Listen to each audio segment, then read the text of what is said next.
MetalNationRadio.com.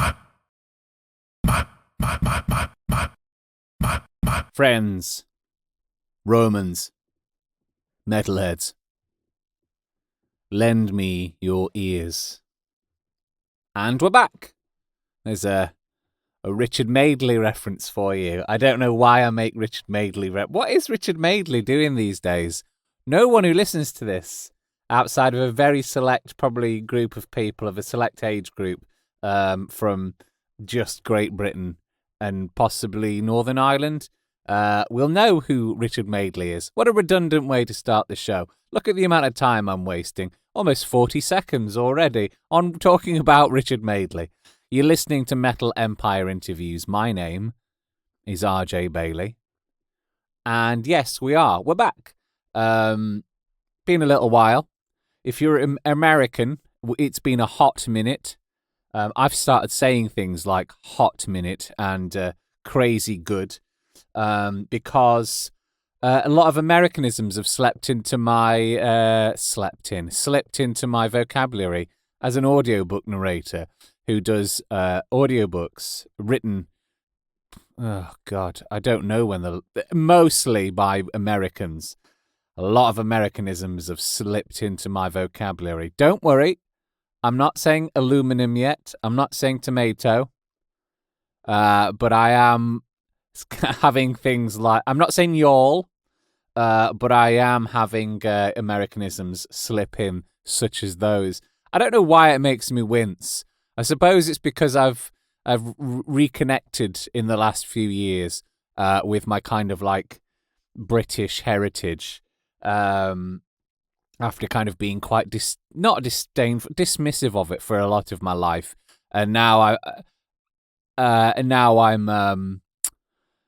I'm embracing it, and it's almost like, oh, don't say that, RJ. There's plenty of good Britishisms to say instead of hot minute.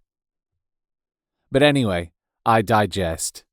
It's been a roller coaster of a month. It has been a month since we've released one of these. I apologise. Where are you, RJ? Where are you? We need another interview. I'm back. We're back. We're back with another podcast. Where are you, RJ? Where are you? Shut up. I'm back. Okay, you got me back. Yeah, it's been a while. It's been roller coaster of emotions. I've had a bout of depression, which is never good, as you can imagine. Quite a bad one. I had my worst one in quite some time. Had the worst one since the Las Vegas shooting of 2017, I believe it was, when I had to get some diazepam, because that upset me so much. I went into a deep, dark spiral. Had another one of those recently. And then beyond that, within, a month ago, I didn't know we wanted to move house, our household. But we did want to move house, it turned out. We discovered it quite suddenly, and then we saw one house. It was bad. It was a bad house. As a professional voice actor, I need a quiet place. This one was next to an A road with trucks thundering past. Had to rule that one out. Then we found I don't want to... sounds arrogant saying this, but in my humble opinion, compared to what I've lived in, for all my, adult life where I've, not my adult life, I lived with my parents for some time, but, for the last decade of living in Scotland and renting and then having the last two houses that I've owned, this one compared to those, it's massive. It's a massive house, in the countryside, across the bridge from Edinburgh, in Fife, in a small village, but it's still close enough. It's still like a 35-minute drive, and there's a train station 200 metres down the road from it. It's an absolute joy. We saw that one on the Sunday. On the Monday, we were like, let's make an offer. We made an offer like that. And then Tuesday, they accepted the offer. This is all within the space of like the last 2 weeks. Last week and a half, actually, as well. And then we were like, right, probably have to sell our house now so we can pay for the next one. So, yeah, we spent like a week. I had to take some time off work as well, like basically doing mad DIY on the house. redoing the floor in the bathroom, redoing the ceiling in the bathroom, loads of making it pretty, lots of painting, sanding surfaces, varnishing surfaces again. I did enjoy doing some DIY. I enjoyed doing a cheeky bit of sanding and varnishing, but using my Warhammer skills to use milliput to rebuild certain surfaces, which was good fun. Here's a tip as well. Got any marks on your skirting boards that are white or on your white walls? Tipex, my friends. Just about a little bit of Tipex, just a scratch. No scratch anymore. Tipex. Learnt that trick off my mother. My mother, who will actually be in next week's episode of, not her herself, but she will have a little mention within the interview of the next episode of Metal Empire Interviews, where I speak to Wolf Hoffman of Accept. My mother asked a question of Wolf Hoffman, which was very entertaining, so stick around for that one on the next episode. So yeah, it's been an absolute roller coaster of emotions, very high emotions getting accepted, then absolute stress, bringing some of my depression back again of just trying to get everything done, loads of stuff put in self-storage, absolute carnage in the house to get it all looking beautiful, the front garden, the back garden, and more, everything you can imagine. And then the elation of, and then finishing it on Saturday, and then the elation of Donald Trump being kicked out of office, just like suddenly a soaring height again, absolute massive rise in happiness levels when that orange buffoon, that tangerine charlatan, that glow-in-the-dark mountebank was shunted, as he should be, from the office of the White House, which I am absolutely delighted about because, hey, that's American. Why does it affect? It affects the whole world. Over here, we've seen a rise in nationalism, like toxic nationalism. We've seen there was anti-mask rallies because the masks were politicized first in America, and then over here it became politicized. And guess what you saw at the anti-mask rallies? In London, you saw QAnon nutters, and they are nutters, and you saw the flag proudly being flown by the British League of Fascists for the first time in decades here, for the first time in probably over half a century. So it does affect us. And I also care about what's happening over there, and I have friends in America, and I care about what happens to those in minorities who are not having a good time under the Don. So it was and I've been very invested in American politics because it is absolutely balmy. It's an absolute spectacle to watch from, especially right from the start of Trump's presidency. So I was just, really, that GIF, not GIF, it's not Jaffix, graphics. That GIF of Denzel Washington where he's like, oh, and he's like, just the sheer relief on his face, and he's patting his chest, and then it sort of breaks into a relieved smile when it sinks in that actually something good has happened. Yeah, I was that emotional. It's been crazy emotions, but we're back, and this is with an interview, wonderful interview. I listened to it again last night before recording this. Phil Pendergast of Khemmis. I got more into Khemmis when I was asked to do this. The record company was like the Chadwick 9000, who's the artificial intelligence over there at Nuclear Blast. She reached out to me personally and was like, any chance you could do a Khemmis interview? And I was like, you know what, Chadwick 9000, I like you a lot. She is a great artificial intelligence. I really like her. And they weren't a big part of my life. It's not usually the kind of music I listen to. I enjoyed their music, but I usually I am selective about the bands I listen to. Bands I interview. They weren't massively on my radar. It's not if you listen to the Metal Empire radio show, I'm more about that kind of faster, like super melodic, power metal, traditional, classic, all that kind of stuff. And this is obviously doom kind of inflected stuff. And like I was saying, it weren't massively on my radar as people I wanted to interview. That's not a slight on them at all. If any of the members like Phil are listening to this, please don't take that as a slight. But then, I took it on as like, and I was also very busy at the time because like with interviews in a short space of time, I did Testament, I did Grand Magus, there was another one I can't remember, and I was, and these ones these are ones where I was traveling about to some of them as well, and I was worn out from them.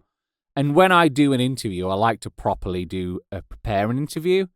I like to, I listen to an entire discography. I do the full research. I throw myself into it to the point where I've listened to all of the albums of a band over and over again before an interview, and then I'm sick of them and I can't listen to them again for a year after the interview. But yeah, so I was like, I did it as, kind of a favor to her. And you know what? When I threw myself into the research, I was like, this is absolutely banging. This is great stuff. This is fantastic. And I didn't know what to expect. Apart from apart from the songs that I had heard, I didn't know what to expect beyond that. You've got to dig in. You've got to kind of like get past. You've got to dig down, I think, with this band a little bit, so you can really get those flavors, sniff them musical heart notes. This is a band to savor, and I absolutely loved what I heard when I really like dedicated my mind to it, really concentrated on the music instead of just putting it on in the background. And I've got to say as well, Phil Pendergast was just a dream to talk to. You'll hear in the interview, this is one of the best, wonderful interviews I've ever done. All thanks to him, all credit to him, an absolute joy. And I was like, I want to be this man's friend. And I was like, I was like, I don't know, I might try and find him on Facebook. I don't know, but felt awkward. So Phil Pendergast, if you're listening to this, send me a tweet at RJ Bailey or get me on Skype, as we've spoken on Skype, or find me on Facebook. I'd like to be your friend, Phil. I'd like to be friends with you. I know we live on the other side of the ocean, but it'd be nice to be friends and we can talk about fantasy novels and other things and genre fiction and artwork. Hey, can we be friends for it, please? Please, I'll be your friend. So please be my friend, Phil. Anyway, that's how much I loved talking to him. I loved the interview. And this was the birth of the Triple Triumph. Not the Triple Triumph. That's something that you hear on the radio. 3 songs, 1 song, 3 heavy ways. You know it by now if you listen to the radio show. But this is how much I love the interview, and this was the birth of the Fatrick Bum Batrick, because I had such a fantastic time talking to him, such a wonderful time talking to him. It was going on, I was like 15 minutes, and I forgot the clock after a while, because before this it was 15-minute interviews. I forgot the clock after a while, and then I was like, oh, half hour, well, this is great, well, maybe we'll go a bit further and I'll cut it down.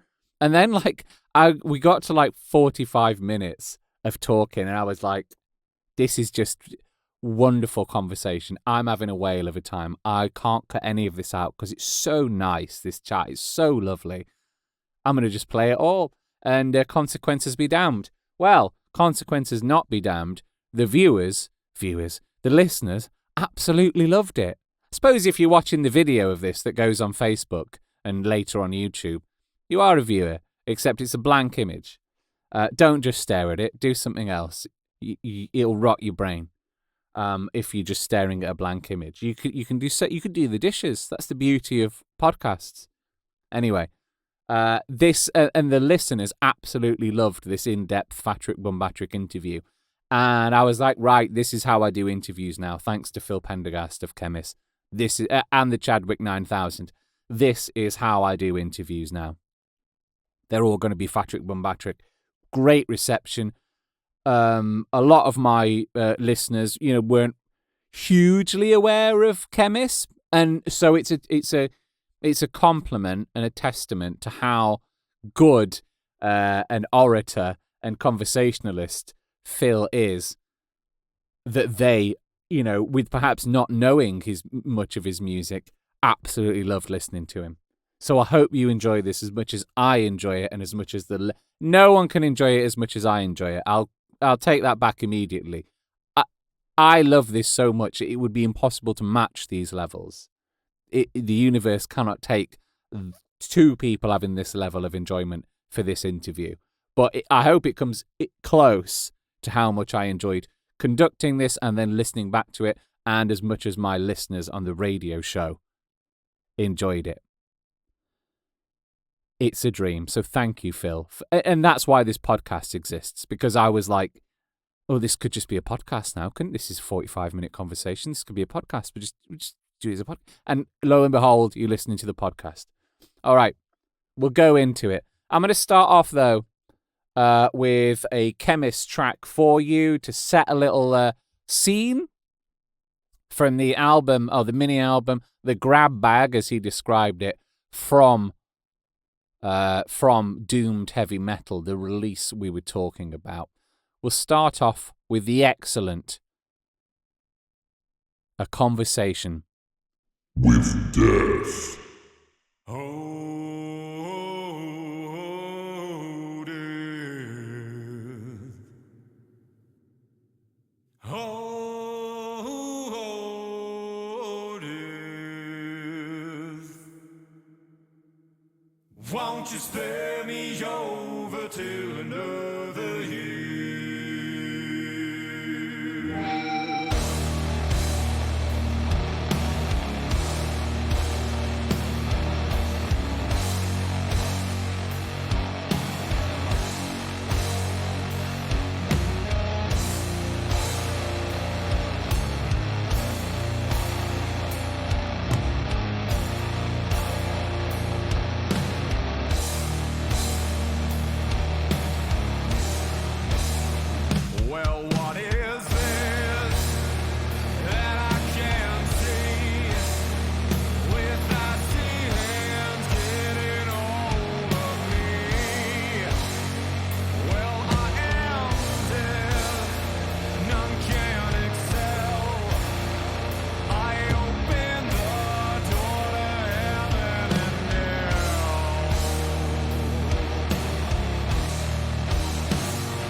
Hello, you're listening to Metal Empire. I am your humble, semi-competent, semi-inept host, RJ Bailey.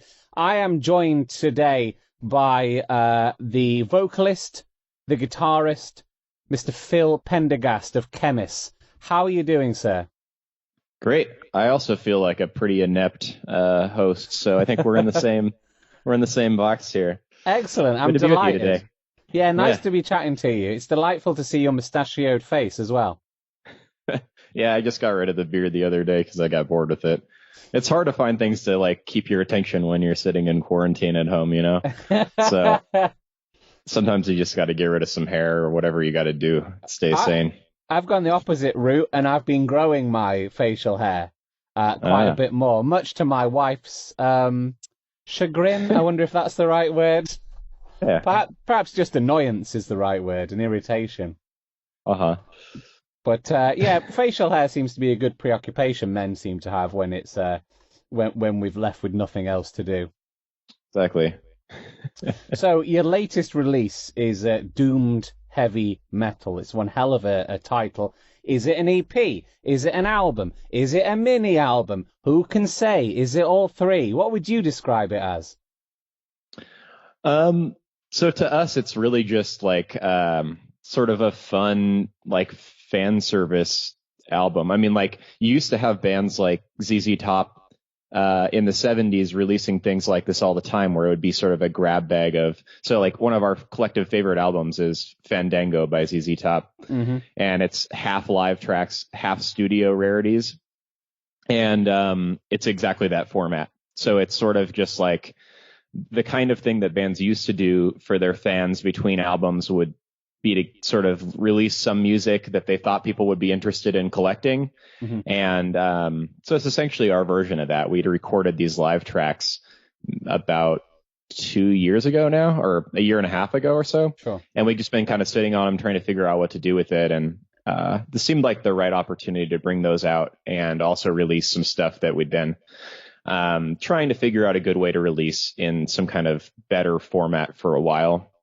Mm-hmm. And then also gave us a chance to record the Dio cover, which was really fun. And so I think the idea behind it is to give you something that's like a full length amount of content, but isn't to be taken as seriously as like a new studio album from us. Sure. Something they just sort of like tide you over, and hopefully it's something that's kind of fun during this time when like you can't go see live music, and it'll sort of like fit that niche. I mean, the timing of that ended up being pretty appropriate, actually, even if it wasn't intended. Yeah, absolutely. And you kind of set out almost a manifesto for the album, or the release anyway, at the start, because you start off with your cover of Rainbow in the Dark by Dio. Is that the reason for putting that up front and center? Yeah, I mean, it's partially practical. Like we thought probably the thing people are going to be the most interested in is just like the newest thing that we have. And that it made sense then to have it be the new cover that we just recorded. And so that was mostly the thinking, but also it just felt like a good, like, kind of like, bam, here you are. You're listening to one of like the greatest, most classic, and dare I say fun metal songs of all time. And it's our version of it, and it should get you in the mood for what you're about to listen to for the rest of the record. So I think it's a little bit of both, practical and sort of like you said, like maybe a manifesto. It's a lot of fun, I have to say. I think because when it's held in context of the rest of your music as well, it's like really surprising to hear that. Like, was there any trepidation about possibly covering something which a lot of people, including myself, would probably associate with like the Poo Poo synthesized pipe keyboards on there? Yeah, I think there was trepidation about doing it because it's like a classic and something that is like almost sacred, with Dio being gone, and that we knew that not everyone was going to like it, so I think that it felt like sort of a bold move to like tackle something like that, especially for us not being necessarily playing the style of music where people would immediately think we would do that. But if you think about the song, it's really just a melody line, 2 riffs, an awesome guitar solo, and like one of the greatest vocal deliveries of all time. And we thought that, essentially a lot of our songs have like some combination of riffs and guitar melodies. And so we thought it made sense to just do that as as you said, the beep boop keyboard part as like a dual guitar melody. And, otherwise the riffs are pretty simple and it's easy to make them really heavy if you tune them down a little bit. And then I think the greatest trepidation that we had with doing it was, whether I thought that I could pull off something vocally that was going to be like good enough, and I think that the idea was never to try and like even come close to replicating or outdoing what Dio did, because it's just not possible. But the idea was to try and capture as much of the spirit of the track as we could in our own way, and to try and maybe have people look at it in a slightly different light. And so that was what we sort of set out to do, and I think we accomplished that. I was really kind of blown away by like digging into the lyrics of the song. It's just like I've always assumed that Dio tracks were like very like swords and shields and like fantasy and like we're fucking battling dragons, but like the more and more I've been listening to him as I get older, and especially as I dove into this song in particular, like his stuff was really deep, man. And he was sharing a lot of really personal stories and struggles and traumas with the world through this fantasy lens. And that's something that I realized that I try to do in our songwriting as well. And so I just felt like I could really connect to the song, and that kind of got me over my like initial hesitance about trying to tackle something like this. I did feel, your song really did, your version made me reevaluate the original song's lyrics, because I associate your music with a solemnness and a seriousness, not like in a po-face kind of way, but it's a lot darker kind of music. And it did make me go, once I hear it in this sonic aesthetic, it's really like, actually, there's a lot of darkness in Rainbow in the Dark, despite lyrically, despite the fact it's got the word rainbow in it. Whereas previously, I had assumed it was some kind of just maybe a hangover from his days with Rainbow. And when I hear Rainbow in the Dark, I always want to think of it as a Rainbow song, complete with the album cover of a fist holding, some silly but joyous epic shit like that, So it made me reevaluate the song. So it's wonderful that you've been able to open my eyes, and probably other people, to the actual depths that Dio was able to go to.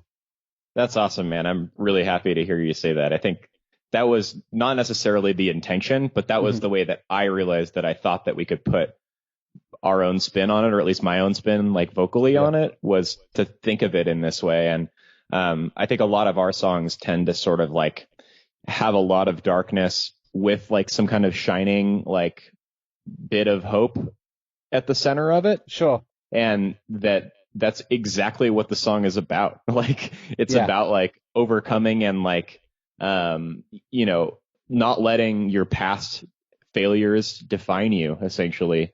And that was a really powerful message. And so, I'm super happy if other people can begin to see the song in a new light because of our version of it.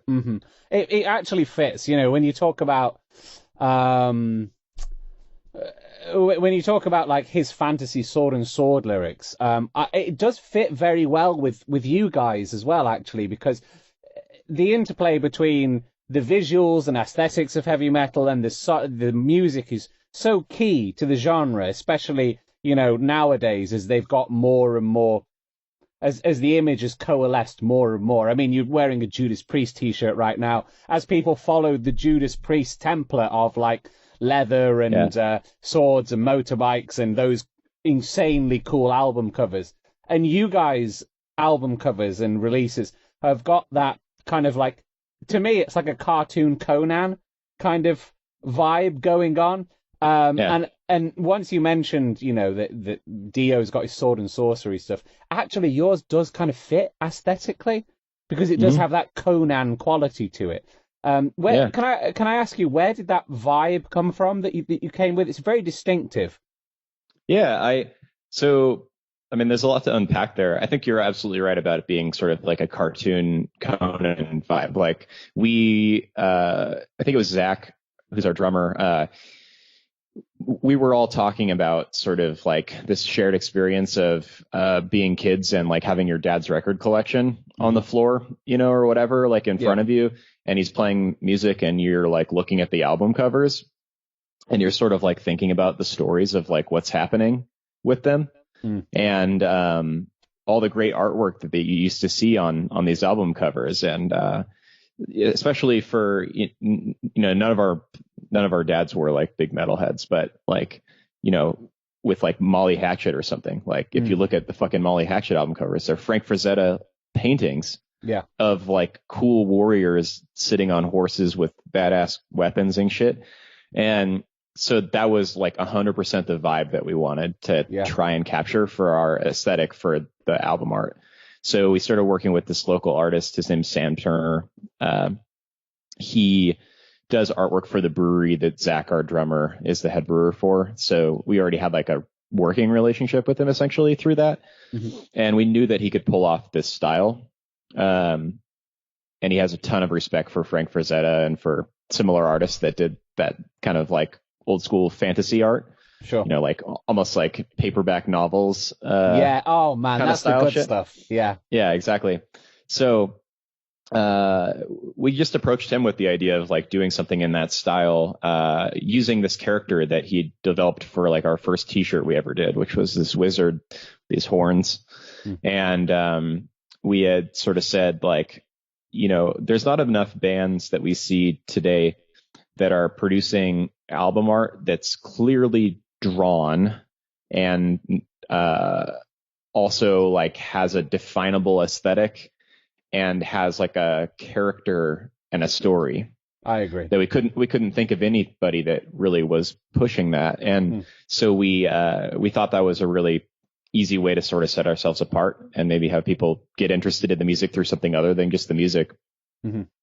So we got the first album cover for Absolution out of that initial sort of conversation, and it just like hit all the boxes for what we wanted. It was sort of mysterious, like you don't know what's going on. You sort of want to read into it and figure out what the story is between these two characters, this wizard and this woman that are depicted there.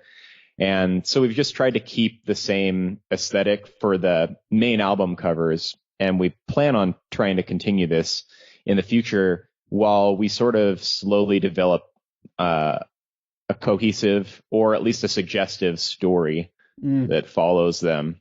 And that I think the idea is to never give away too much so that anyone ever knows exactly what our intention is. But so that you can continue to read into it and sort of see and create your own interpretation. And so I've been working with Sam already on designing for our next album cover, because we're going to be releasing a full length of new material next year. Awesome. And we're both really excited about like sort of seeing where this goes, because we've kind of seen these first three albums, which were all with 20 Buck Spin, which is a small independent label in the US. We co-released the last one, Desolation, with Nuclear Blast elsewhere in the world. But now we're a Nuclear Blast artist moving forward, and we want to try and sort of set off the new albums from that opening trilogy and like leave that to stand alone. And so it's really kind of fun to discuss ways that we can move forward with the aesthetic, but have it grow and change enough that like it's definably set off from the previous three albums. Sure. So that's something that like you could have to look forward to if you're curious about sort of at the evolution of this over time. I think you'll probably see some of that for this next album cover, and that it'll also probably sort of reflect some of the musical ideas with the new album being maybe a little bit different too from the previous trilogy. Sure. So Yeah, it's one of my favorite parts about being in the band. I feel like we have this really great community of artists that we've worked with over time, like including Cameron Hingjosa, who did the album art for this release, Doomed Heavy Metal, which was actually poster art for the live shows that we did that the 3 live tracks that you hear on the record come from. So that's where that came from. And that's why it's not part of like the pantheon of the same art style. But yeah, it's really cool because like my sort of dream with this eventually is produce an art book, like a coffee table book. Yeah, that has like awesome. all the album art, like there's like a really badass Motorhead one. I don't know if you've seen that, but like they have that at the studio that we record in usually, and cool. So we saw that when we recorded the first album. We're like, fuck, this is like our career goal is we gotta make this, like we have to have enough cool art that we can make a coffee table book. So I can extremely relate. Relate. That is the kind of goal that I would be after. None of this. I mean, you're very critically, well received, but like none of this awards, none of that. It's like I want a coffee table, just like Motorhead's got a coffee table book. Yeah, I mean, that would be ultimately, awesome. All this is just to please us, Yeah. And if it makes other people happy, then that's awesome. But like, we're making music for us, and we're trying to make something to recapture what got us into metal and music in the first place. And so if we can continue to do that, and we can produce something like a coffee table book, like, and other people are into it, great. But like, that's what I want at the end of the day out of it, I would be very into it. I would love it. It's something I would definitely purchase myself, because I have very happy memories of a kid. I can't remember where it's from, but I read an online article that tried to make sense and a whole storyline and a chronology of Ed from Iron Maiden, Eddie. And they made a chronology, and they made like a storyline out of all of the album covers, and it was up to, I think, A Matter of Life and Death had just come out, and they had somehow reverse engineered this whole epic story about how he died, how he came back to life, depicted on the No Prayer for the Dying album cover. That's him coming out of the grave. And then eventually, he goes on to become this kind of like this uber spiritual demon that's like hovering over the over sci-fi London on Brave New World. Yeah. He fought and lived and died and fought in a war in Matter of Life and Death. He became death himself. I'm getting really nerdy. No, that's fucking awesome. That's exactly the thing. Yeah. Yeah, I love that. I love it. Same with Vic Rattlehead. You can kind of like go through and for it tells a story from Peace Cells, where he's outside the wrecked UN with a nuclear bomb, and Rust in Peace, where he's with an alien sarcophagus. Just amazing. Just love it. Totally. So you're speaking my language, man. You really are. Oh, I'm very excited for this coffee table book. It's definitely happening now. It has to happen. If it doesn't happen, I'm going to be aggrieved. Sir. Yeah. It's been talked about in a public space now. You can't go back on that kind of shit. So you said you want to separate slightly the original trilogy, and I'm delighted that you have a trilogy of albums as well, because there's nothing more epic than all great things come in a trilogy. But totally. How are you going to separate things going forward? Was there an inkling of it on Doomed Heavy Metal? Because there was some serious shredding on this album that really hasn't come to the fore on previous releases. This one had the most egregious face melting, I would say. Is that something going forward? And obviously with Desolation, it was a very dark album lyrically. And you're having some fun right now with the latest release. Is there going to be a more upbeat vibe, perhaps a faster tempo going forward, or you're not decided? I don't want to give too much away, but I'll say that I think we've always tried to have like cool shredding guitar solos, but like maybe we've just gotten better at it over time. And like I think Desolation had a lot of that too, but yeah, you're right. I mean, like on the Dio track, you had to do it. Like Vivian Campbell played like one of the best guitar solos of all time on the original version of that, at least in my opinion. Yeah. And so yeah, I mean, there'll be shredding guitar solos. I think the main things that are setting it apart so far from the previous stuff is like overall, I would describe the vibe as like maybe a little bit more mysterious and dynamic. Awesome. Maybe like almost more like ritualistic or something. Yeah. Like I think it's a little bit eviler overall. Awesome. And with a capital E. Yeah, obviously. Like a merciful fate Nice. evil, you know. Nice. Yeah, it's so those are sort of the main thing. Like the melodies I think are coming from like some different like musical like modes than traditionally we've used. So there's still a lot of like the harmonic minor melodies, but like for instance on Bloodletting at the end of that track there's sort of like this Eastern sounding guitar melody.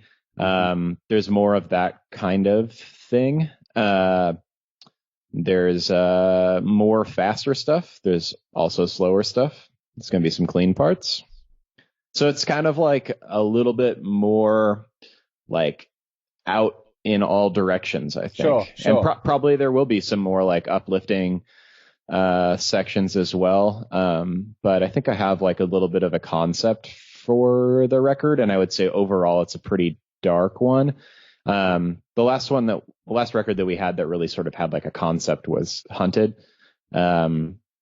And we didn't bill it as like a concept album, but it certainly did. And so I think in some ways it might be sort of similar to that too, even if musically it's pretty different. So we'll see. I mean, we haven't recorded it yet. We haven't finished writing it.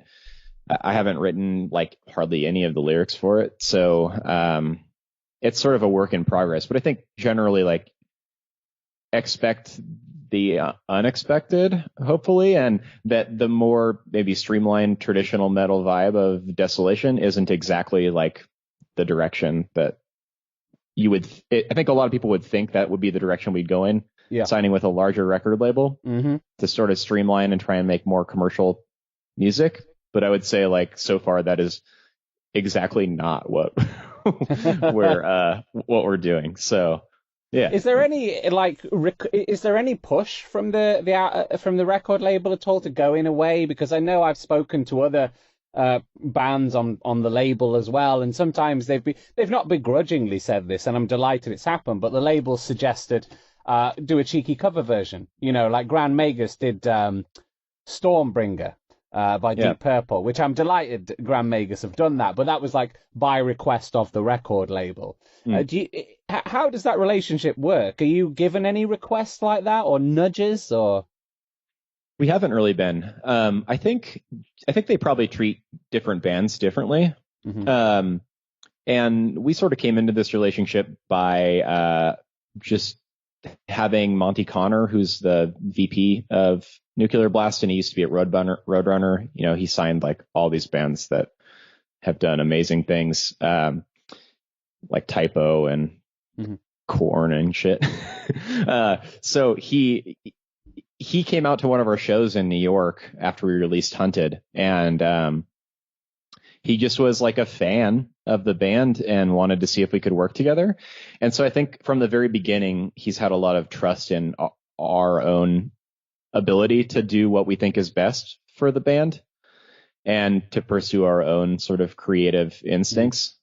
So I'm not sure if that's always the case with every band that's on the roster. I know that sometimes they want to like develop artists more because they feel they don't quite have an identifiable thing yet, and they want to like push them towards delivering something that people will recognize as them. Sure. But I think that my interpretation of our relationship with them is that they trust us to do that already, and that they're not going to like push us to do any one thing. I think obviously they'll probably want us to have like a couple tracks that are shorter, you know, so that like it's easier to get radio play for those and stuff. But that's always kind of the part of the plan anyway, for us anyway, like anymore, is to like, we try and write some songs that are like 5 minutes or less, just because it's nice to like sometimes not have to slog through like an 8 or 9 minute song, you know, like sometimes you just want to like have something that like gets your attention, gets your blood pumping, and gets out. And so we have like one song or two songs actually like that already for the new record that are like a little bit shorter, more up tempo, at least mostly, and like kind of fulfill that purpose. So I think probably, they haven't heard any of this stuff yet, so like that might change. But I think that they're going to be fine with whatever we end up deciding to do. It's curious that like they want faster songs for radio play, because if a radio show is going to play Khemmis or similar bands, like I don't think they're worried about knocking out, fulfilling they're going to play a 7-minute song by Khemmis if they're going to play Khemmis at all. Do you know what I mean? Those kind of radio shows. I find that a curious kind of concept. Like, it's not like Radio 1 alongside Miley Cyrus. So, God, that dates me, doesn't it? Who's big now? Ariana Grande or something. You know what I mean? Yeah. I love to pop on a cheeky 13-minute long Khemmis song. I think it's great. People go to these kind of radio stations because they don't hear 13-minute long, doom metal songs on on mainstream radio. They want to hear that kind of thing. So I'll certainly be playing your next 13-minute epic. Don't you worry about that. Yeah, I mean, I don't even know if like that idea is coming from them or if it's coming from me. Like, I don't think they've ever told us like try and write shorter songs. Like I think that's my own interpretation of like, say we wanted to have a song played on like mainstream rock radio. Like, I don't think we would mind that, because that's going to expose us to a bunch more people that are never ever going to like scour the internet to find out about a band like us. And that I think we're capable of it. I think there used to be a lot of music that's not super dissimilar from what we're doing, that, like for instance, Isolation off of our last record is like a 4.5-minute song. It has like a very identifiable hook that comes up right away. Mm-hmm. It's not super dissimilar from like The Trooper or something like Iron Maiden song, so like in my mind, I think we're capable of writing a song that could potentially do that kind of thing. Yeah. And I would like that. I think it would be really exciting. Not because it would make us more popular necessarily, but just because I like to try and have us be exposed to it like as diverse of an audience as possible, just because they might like it. And that's why when we tour, we tend to not do like a doom tour. Like, we'll go on tour with a black metal band or like a death metal group, or play shows with like some trad metal bands or whatever. Like, if the purpose is like, we think that we have enough elements of all these different sounds that like we can work in all those settings. Yeah. And one of those settings that I think we haven't gotten a shot at is to try and appeal to like a more mainstream audience, And so there is like part of me that sees that as a challenge, and something that we would like to try to do, simply because it's something that like you don't see a lot of bands doing anymore that aren't like really horrible. And like, it would be really refreshing to hear something that was like had a well-written song, and didn't just sound like trendy on like a modern rock radio station. Like, I think that we can do better, and that I don't know if like I would say that we're like fucking like amazing and like should do that, but I think that like we should get a shot, and that like there should be more music like this that's getting played on those stations. So like, if we can try and deliver it in a format that makes it palatable for that format, then like we should try and do it. I think we should hold ourselves to that standard and try and challenge ourselves to do it, Yeah. You can slip right in next to Black Sabbath. Like, you could hear an early Sabbath song and not really well, I'm not saying not know the difference, but like, you've got that very similar analog kind of sound, very vintagey, but almost, you've got that kind of vintage sound, I would say. Very big, but quite fresh on top of it as well. So you could fit well in, to the stations, I guess. Why am I talking about other stations? I'm on one radio station. You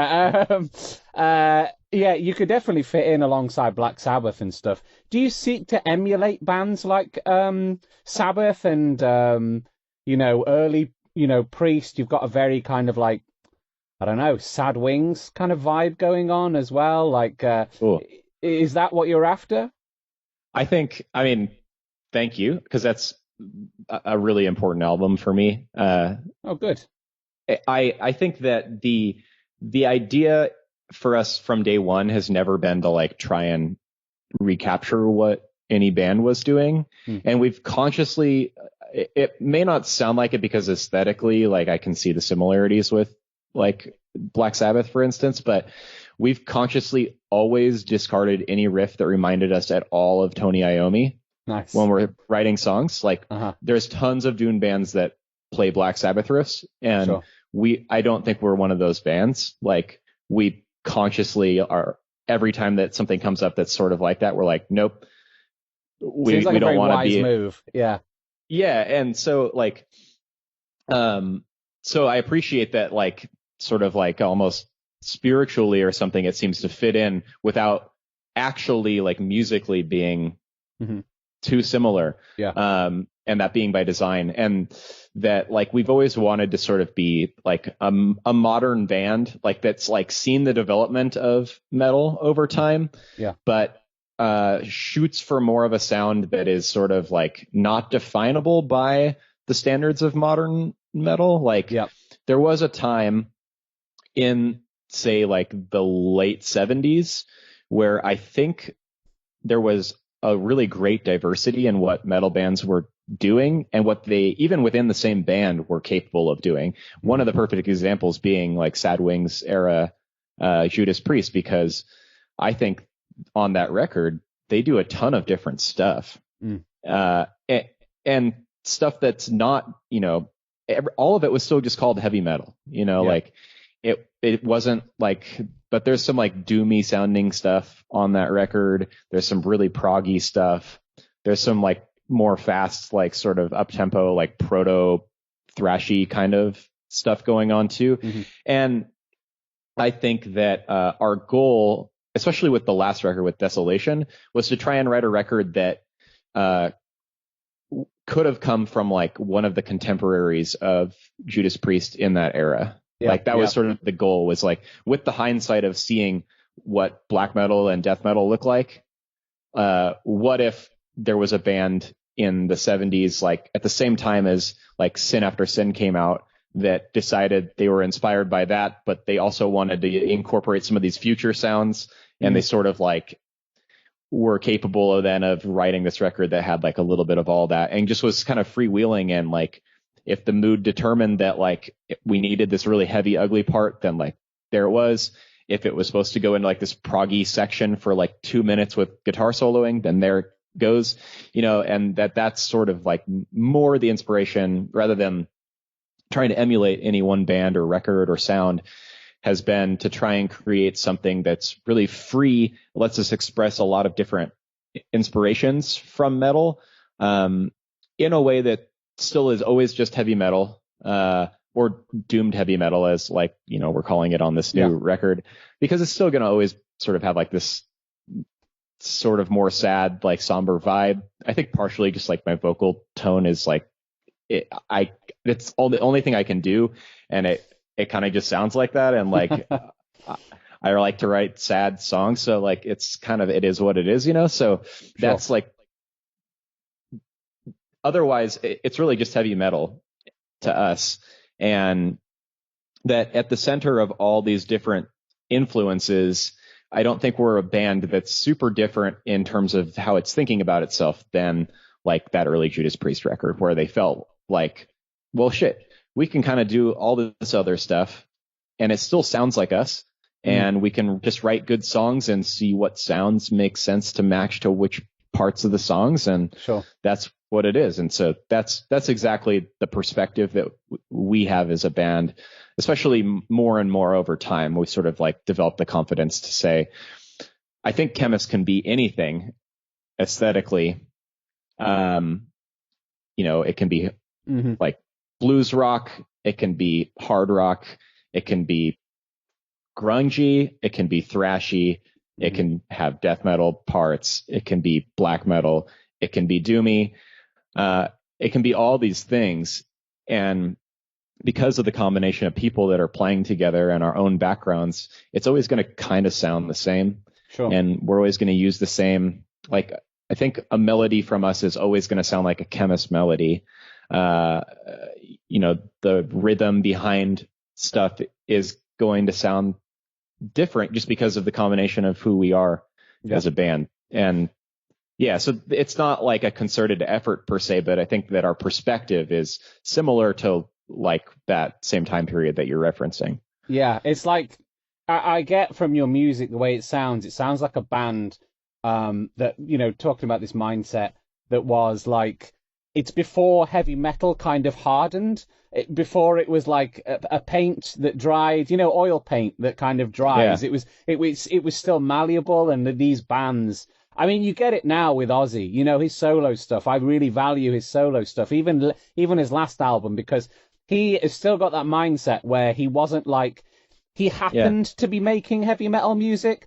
His music happened to sound a lot like heavy metal, but he's like, I'm going to do a ballad now. I'm going to do a fast one now. I'm going to read a sad one now. You know what I mean? Like, yeah. And that is a valuable, like you say, that era before people went, I'm a heavy metal band.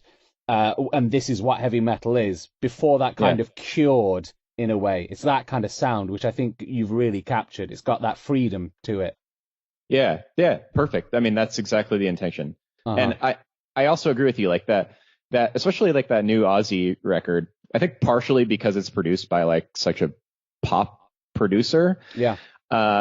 It's kind of refreshing, and I actually like really enjoyed a good deal of it. The stuff that I liked the least is the stuff that sounds the most like Black Sabbath.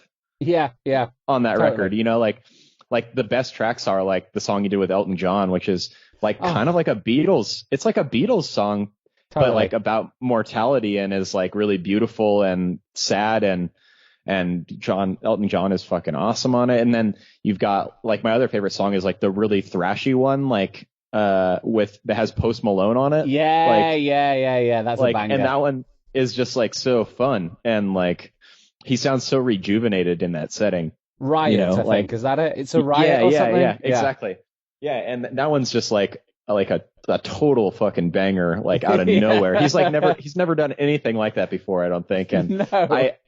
I just really like those two moments like a lot. I'd put both of those up against anything else he's ever done, just because it would like fill out the portrait of him as an artist so much more. And that's what you get when like you have somebody like Ozzy, who like admittedly his favorite band is the Beatles, but he's never made music that really sounded like that. Yeah. Until, like debatably sort of like sometimes his ballads and stuff, and this new track with Elton John. But I think that's what happens. And that's what I think is proving to make us a unique band, is that all of us love metal and have a really deep appreciation for what it's done for us in our lives as people, and sort of like in building a community that we fit in with and like support each other through, but that none of us are defined by just liking that. Like we each have our own interests outside of it, and even musically have a lot of inspiration from outside of it. Like I would not shy away from saying that like by far I think the most inspirational artist to me is like David Bowie. He's like my all-time favorite. It crushed me when he died. He to me defines like what an artist is as a person. Like his entire life was art, and he was a chameleon, and he shapeshifted in all these interesting ways. And that I find that inspirational and sort of guides our mission forward as a band, without ever us sounding like David Bowie, Sure. Yeah, like, absolutely. The one thing that I'll say is like when we did Candlelight, which is the second track on Hunted, we wrote it right after David Bowie had died, and that to me it was a tribute to Bowie in terms of the vocal lines, because I sort of like wrote it as if I was trying to deliver a David Bowie vocal, because it starts off low and then it jumps like an octave in like the middle of the verse, and it's something that like he would do pretty frequently, and but it doesn't sound at all like him, and nobody's ever brought it up like that, like they thought that this made any sense, but it was just like my own personal tribute, you know, and so I totally understand like why there might be similarities between us and Ozzy, if that's like at the heart of it, is like not just being metal. Like there's so much more that we're trying to write into this stuff without it being inappropriate, like Zach, who's our drummer, is like super inspired by like Southern rock, and we all have like a really strong appreciation for it, because those were like a lot of the common records in all of our dad's collections that we, like as we talked about earlier.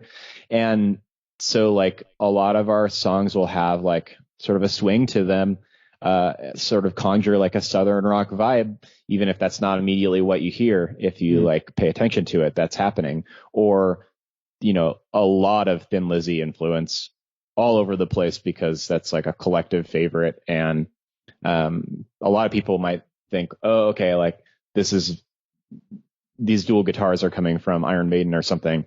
Like, yes, but really it's Thin Lizzy. Sure. And a lot of the drums behind those riffs is like straight out of the Thin Lizzy playbook. So, there's a lot more at play than what might just be the common sort of assumption, is what I'm trying to say, I guess.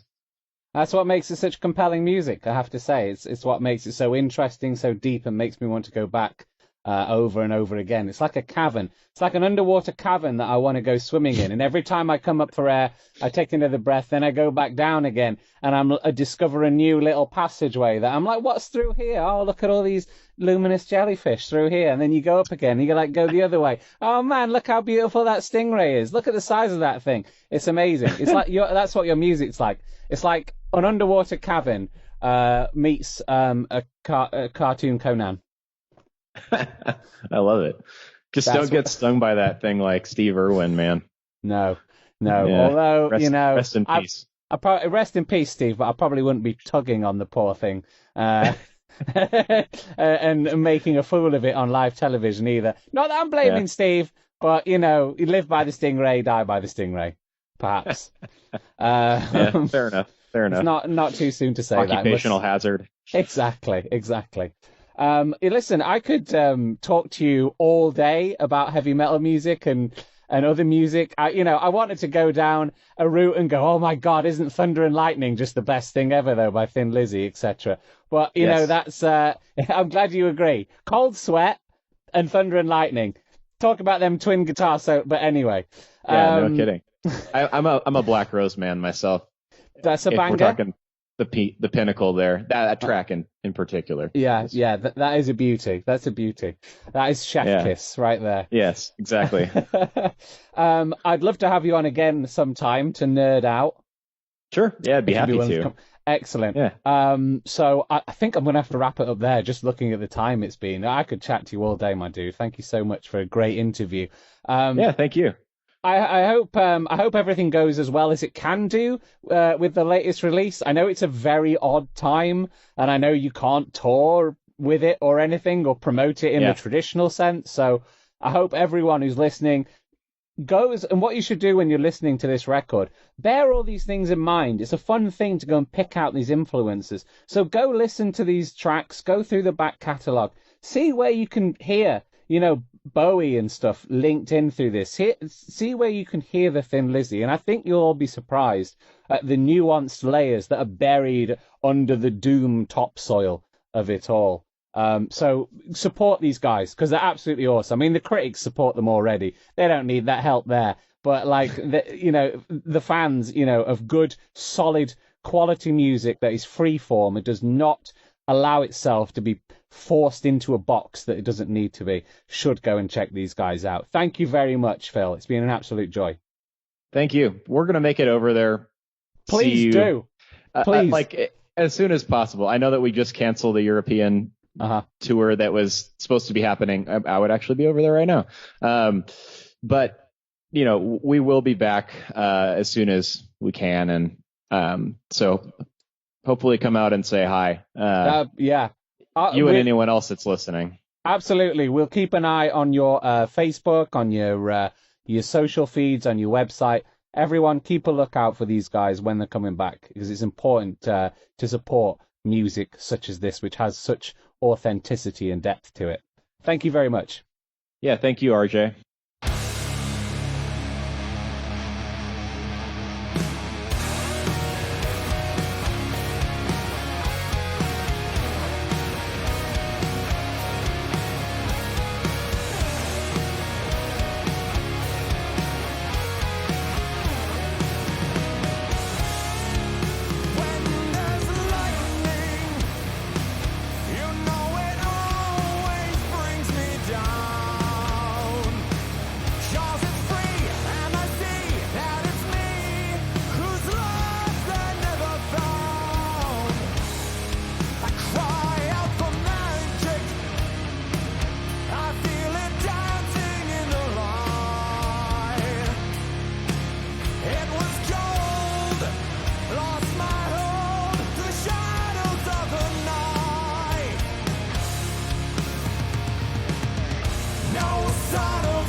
Treat. There's a reference. If you can tell me what what live track I'm referencing there, then you'll win. I'll send you a bit of blue tack in the post, a bit of used blue tack. If you can if you know what I'm referencing there with. Treat. What track am I referencing from a band? It is rock. It is metal. So that narrows it down massively, doesn't it? It's a live one. Okay. I hope you enjoyed that one. You just heard there the magnificent cover of Rainbow in the Like a Rainbow. I love his voice, Phil Pendergast. He's just it's so different to Ronnie James Dio, and such a different style, but it still holds notes and stuff. It's not like it's not It's not a death growl, as Elise Rid from Amaranth was trying to teach me. I've not practiced since, but she said if you say woof, go back and listen to the Amaranth episode called Death Woof. You'll hear her trying to teach me. Woof, woof, woof, woof, woof. Is that it? Woof. Ooh, ooh, woof. Like a rainbow in the dark. Is that it? Did I do it? Like, he doesn't do that. He's got a kind of mournful ghost voice, similar to the lead singer of I want to call them Idle Hands, but they're not Idle Hands anymore, are they? Unto Others, that's it. With he's got almost like a goth voice, actually. Bit of a goth voice to me. Got that drony, mournful, ghostly quality. And I think that's why it works, because it doesn't... If it was like Bruce Dickinson or someone doing Rainbow in the Dark, it's it's the same operatic style. You would compare it and you could only... iconic, absolute legend of legendariness that Bruce Dickinson is. You could only compare it unfavorably to Ronnie James Dio, but because Phil Pendergast has got like a drony, sounds like an insult. It's not an insult. Ozzy Osbourne's got a drony voice. Droning is great. Not if you're the American government. Don't do any more droning on foreign soil, please. But because he's got a very different kind of voice, you don't compare it. It's apples to oranges and all that, and that's part of the reason why it works so well. I love their magnificent cover of Rainbow in the Dark by Dio. Fantastic stuff. I'm always gonna like beep boop beep boop. But, I can see why they did without the beep boop, beep boop. Anyway, absolutely sterling stuff. I enjoyed it a great deal. I hope you enjoyed the interview as well. I got a bit of housekeeping before we say goodbye. Remember, next episode, I want to say next week, but it's not going to be next week. It'll be ready and out when it's ready and out. We have got, if you like what we do here, if you like my absurd, long-winded, stupid stream of consciousness rambling, you can support the Empire, Metal Empire podcast on Ko-fi. That's ko-fi.com/Metal Empire. You can follow me on Twitter, and, I want to know who you think I should interview. Let me know. At RJ Bailey, Facebook at Metal Empire Radio. That'll take you straight to it. If you want to listen to Metal Empire, the live radio show with all the music and other extraneous waffle, you can do. It's broadcast on Metal Nation Radio on Wednesdays at 1 in the afternoon GMT, 8 in the morning Eastern Time, 2 in the afternoon Central European Time. It's repeated on Saturdays at 11 GMT PM. 6 p.m. Eastern Time and midnight Central European Time. All right, I'm going to leave you with... It's a grab bag album, so I'm going to leave... And they do long tracks, so I'm going to leave you with a live track from them. Absolutely wonderful stuff. Sit back, enjoy, or go for a walk. I don't care. This is the live version from Doomed Heavy Metal of The Bereaved. I'll see you on the Flippy Dippy.